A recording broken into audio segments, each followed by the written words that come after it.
Harihi Om.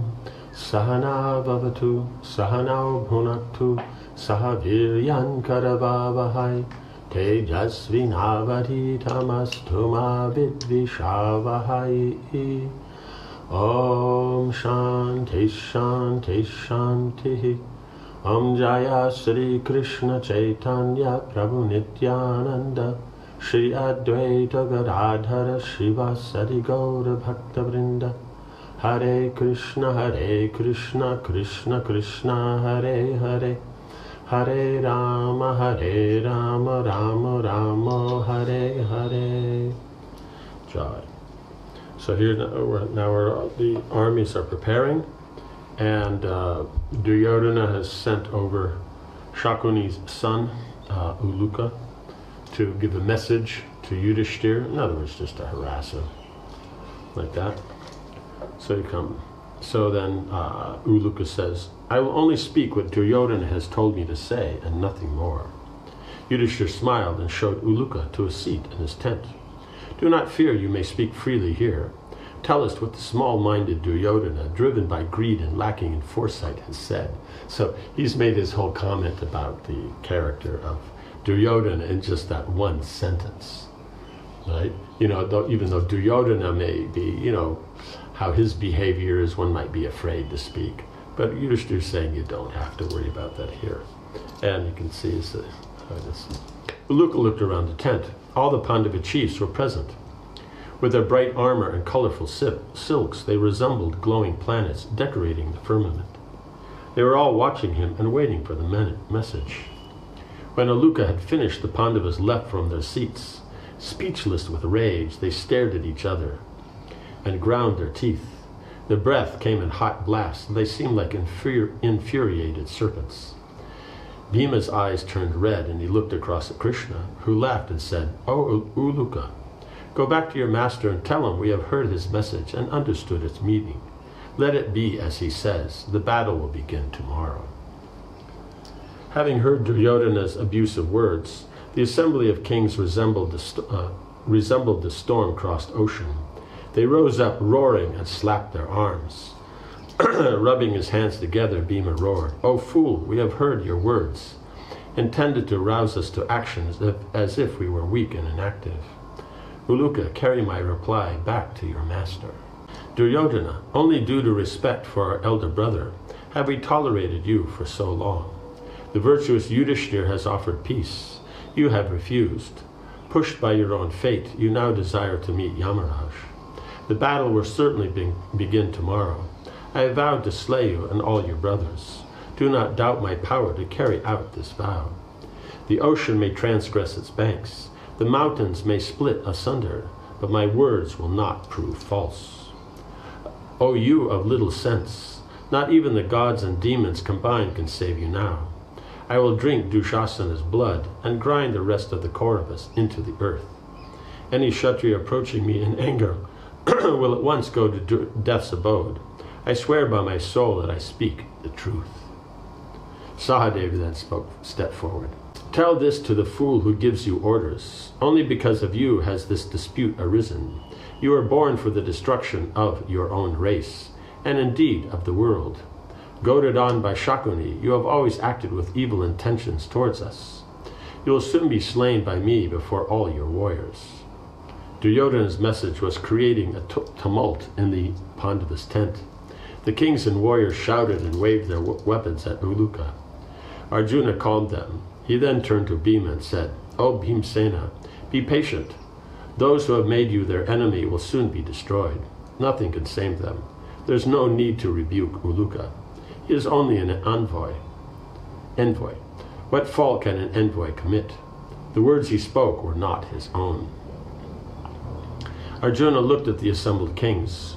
You have all heard Duryodhana's foul speech directed towards Krishna. With your leave, I will give my response. By now, Uluka was trembling. Arjuna said, "Tell Duryodhana, tomorrow you will have my reply delivered by the Gandiva. Only eunuchs use words as weapons."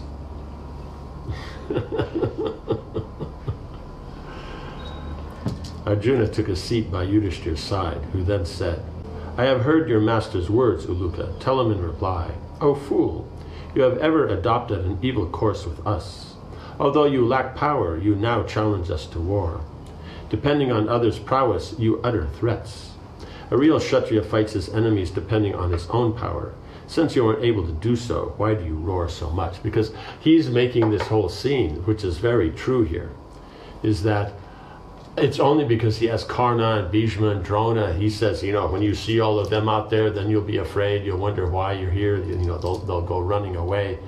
It's not because they see him, because Bhima has defeated him so many times physically.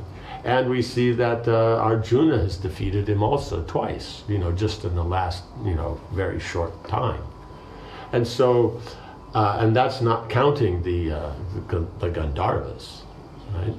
And so that's the point that they're making, is that because of other strength, he has 11 Akshauhini. Now he's very proud.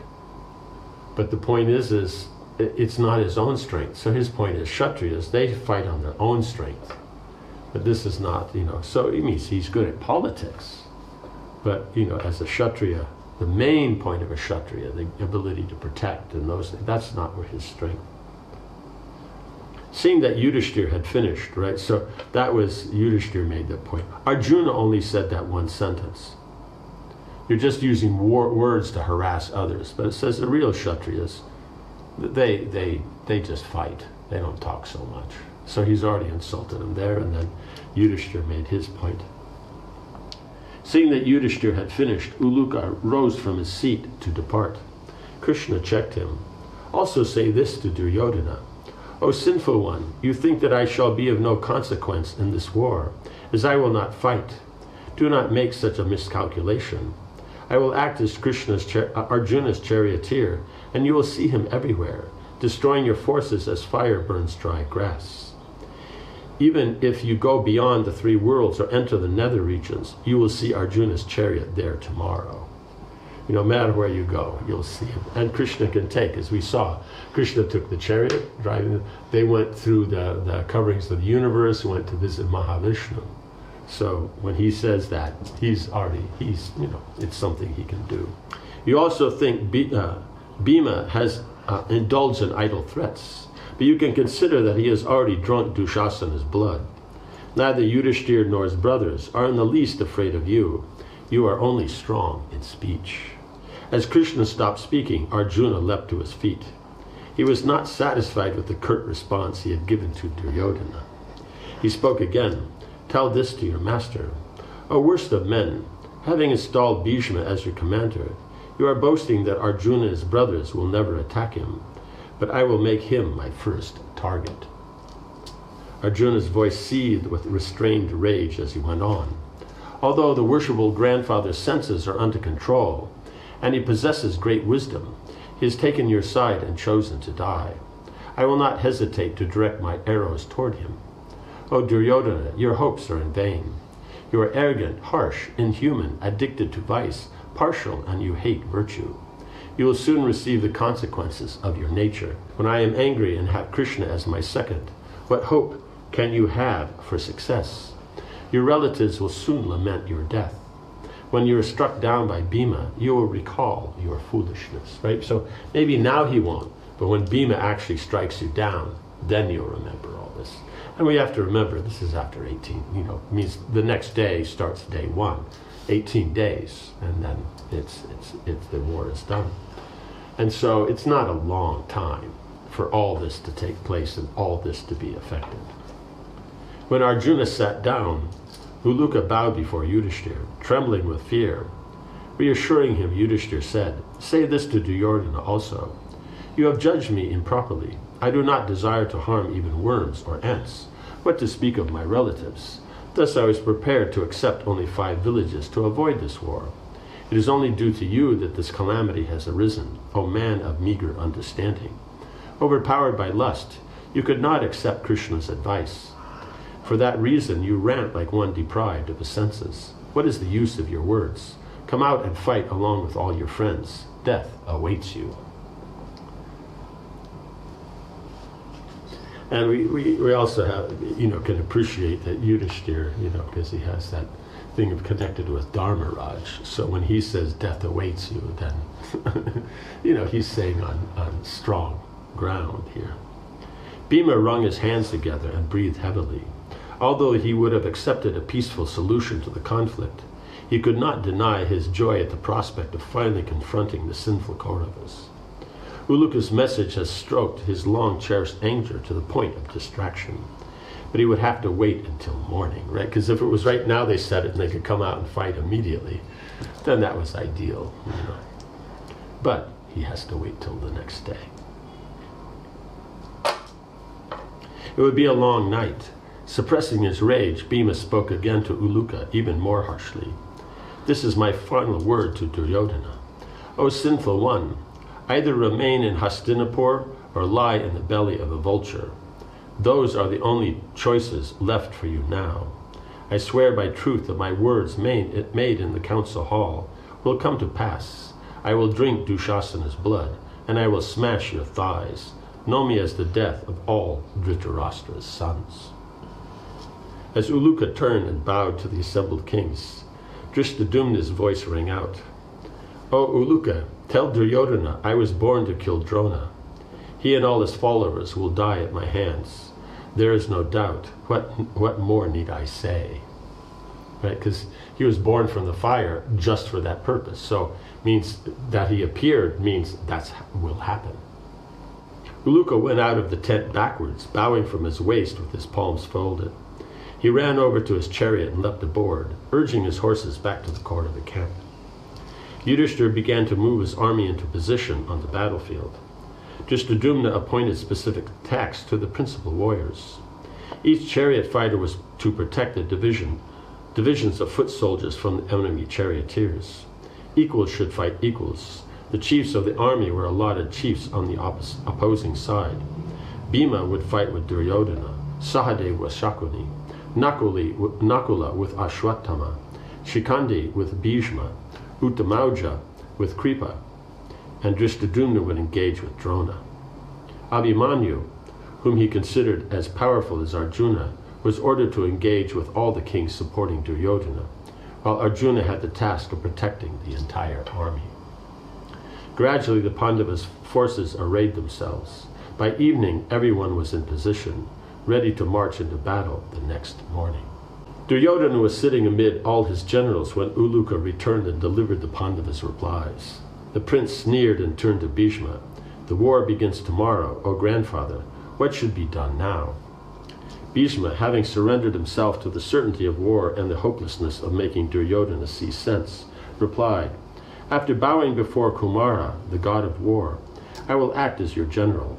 I am capable of organizing armies as Brihaspati. Conversant with every means of attack and defense employed by men, god, and demons, I will confound the Pandavas. I will fight according to the rules laid down in holy books, all of which I know. Let your fears be gone. Right. So, as he's pointed out, is that all these others you see are on Yudhishthira's side. They're all in that mood of respect for Yudhishthira, that they're here to help and fight for the good cause and all that. And so they're each individual fighters who are uniting together, and they're all then fighting. But you see with Duryodhana, then he expects everyone to fight on his behalf, and then you see like Bhishma here, he's fighting on his behalf. So it's kind of like, because he's such an idiot, they're taking care of him. Rather than because they respect him, they're taking care of him. Very different. Duryodhana did not like hearing that he might be afraid. I am not afraid even of the gods and asuras united. O you of long arms, I tell you this truly. How much less afraid am I when I have you as my commander and Drona by my side, right? So he's saying he's not, but he was defeated by Gandharvas and stuff like. He's talking about the host of demigods. Some Gandharvas caught him, and they're not the most powerful. Right? O best of men, with you fighting for me, I think kingship of the gods would not be hard to obtain. So he's dealing with them, but it's not so much etiquette in that, like you see with Yudhishthira's side. They're mentioning that their glorification is actually etiquette and actual respect. But with Duryodhana, it's all politics. It's just diplomacy, just to say things nice so that they'll be inspired, so they'll fight their best, so he gets what he wants. Right? Duryodhana paused reflectively. Surely his army was invincible, especially under Bhishma and Drona's leadership. But the Pandavas had so far proven difficult to overpower. Even without the support of an army, now they had amassed 7 divisions of warriors ready for war. And the brothers, protected by the wily Krishna, would fight filled with rage. He had made sure of that. The Kaurava looked inquisitively at Bhishma. I desire to hear from you about the strengths and weaknesses of the enemy, and of course ourselves. Please tell me everything you know. Sitting before a large number of warriors in Duryodhana's tent, Bhishma said, O king, listen, I describe to you who are the Rathas, Maharathas, and Adhirathas in your army. There are thousands of Rathas on your side, each capable of contending with 1,000 warriors at once. There are also numerous Maharathas, who can stand against 10,000, and many Adhirathas who can face an almost unlimited number of opponents. You, O son of Gandhari, are an Adhiratha, and your brothers are all Maharathas. All of you are skillful elephant and chariot drivers and expert with weapons. You will slay Pandava forces in large numbers. Bhishma then described the strength of every principal warrior on the Kaurava's side. He described Kritavarma, Shalya, Kripa, Drona, Ashwatthama, and Bahlika as Adhirathas. Right, so then his, what do you call it? His main generals there. When he came to Karna, usually considered an Adhiratha, and upon whom Duryodhana had pinned his hopes, Bhishma said, because of Parasuram's curse and the loss of his celestial armor, he is no longer powerful. Although he brags of his prowess, and you have elevated him to a higher station than he deserves, he is of little consequence. In battle he becomes confounded and is too soft on the enemy. In my opinion, he is only half a Ratha. When he becomes before Arjuna, he will not escape with his life. Drona agreed. It is so. What you say is never false. Right? Because he has Parasuram's curse. So that means when he really needs it, means if he's fighting well, it means he doesn't really need it. He's not in danger himself. He's fighting very well, so he has a good capacity. But he's not in danger. When his life is actually in danger, he won't be able to use his weapons. He won't be able to remember the mantras. Like that. It means he can shoot his bow and arrow, but he won't be able to remember the mantras to release astras. Karna started up from his seat, his eyes angry. O grandfather, you are ever given to piercing me with your sharp words. What sin have I committed that you derive such pleasure from insulting me? I tolerate it only for Duryodhana's sake. In my opinion, you too are only half a Ratha. They just talk, him and Duryodhana. That's the whole point. They don't understand. He's of celestial origin. Ganga Devi's his mother. He was trained by Brihaspati and Sukracharya, and so what he knows and what he can do. Like Karna is very good with his bow and arrow. But remember, as when he was 16-year-old youth, that Bhishma would shoot his arrows, and so quickly and so perfectly that they would make a dam and actually stop the Ganga. There's no water. And then she would rise up and then come over, and then he'd do it again. And it's just, mother and son playing. And so when he saw the Ganga empty, then Maharaj Shantanu, then he's going, what? How is this? The Ganga is so big and powerful. How can she have no water? But then so he went upstream and he saw what was going on. He's thinking, who is this youth? And then Ganga Devi said, this is your son. And so, yeah, so Karna's not like that. He's not that great. He's good, but he's not. No one compares to Bhishma. The only one that can compare technically is Arjuna, like that. Drona is also especially good, but it's like these three are the most outstanding. But Karna and Duryodhana talk as if they're nothing and they're everything. But this is their foolishness. So we will see how the fools continue to talk. Om Hare Krishna, Krishna Krishna, Hare Hare, Hare Rama, Rama Rama, Hare Hare. Srila Prabhupada ki jai.